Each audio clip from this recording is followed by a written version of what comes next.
Hello everyone, this is your reading for Sunday the 6th of July 2014. I'm going to use the Morgan Greer deck for today's reading. Let's see what's coming up for you.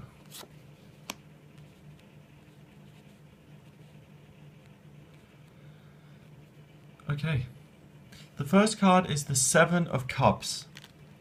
And it means that you are going to be a little bit in dreamland, you know, a little bit fuzzy around the edges, a little bit unfocused, and a little bit of fantasizing about different things. You know, you can sit around and say, oh, you know, when I make it big and my book is published and everyone's worshipping me, then I'm going to be dripping in jewels. You know, it's that kind of walking down fantasy lane kind of thing.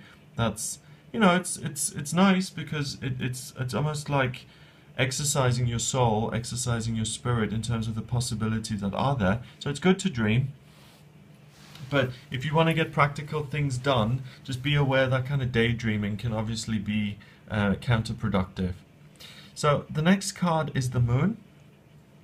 And what that's saying is that by dreaming too much and by focusing on what's not in your life and by looking at how you would like your life to be and fantasizing about it, you start to feel scared, and you start to feel scared of taking any practical action. So the guidance really for this Sunday is to get your head out of the clouds a little bit and be a bit more practical. Otherwise there may be fear that comes up for you, and no one likes to have fear in their life. So just keep the daydreaming for another day, really, when it's just more conducive. But on this day it can bring up fear in you.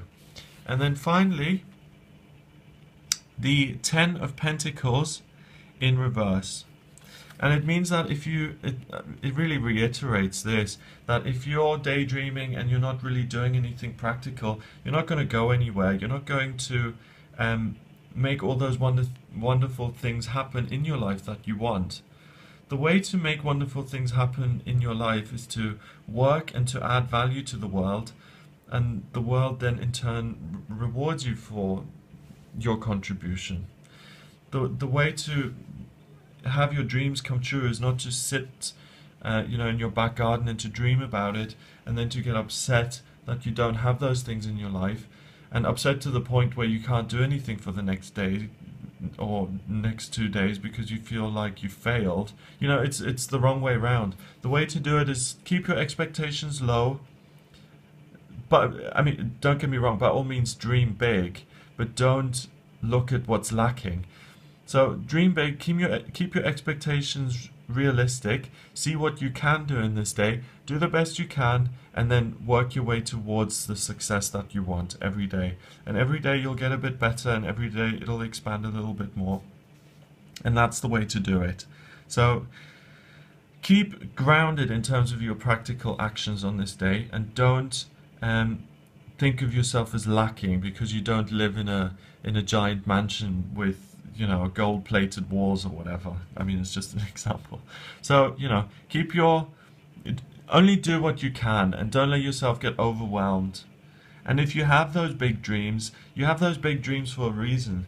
You know, the universe wouldn't place those desires in you if there was no way for you to achieve them. So don't get discouraged, have patience, do your best in this day, and you will get there in the end, and there's no need for fear. Have a wonderful day. If you'd like a private reading with me, please send me an email. The address is readings@gregoryscott.co.uk, and you can also find me on Twitter. It's twitter.com/GregoryScott444. Have a fantastic day, and I'll be with you again tomorrow.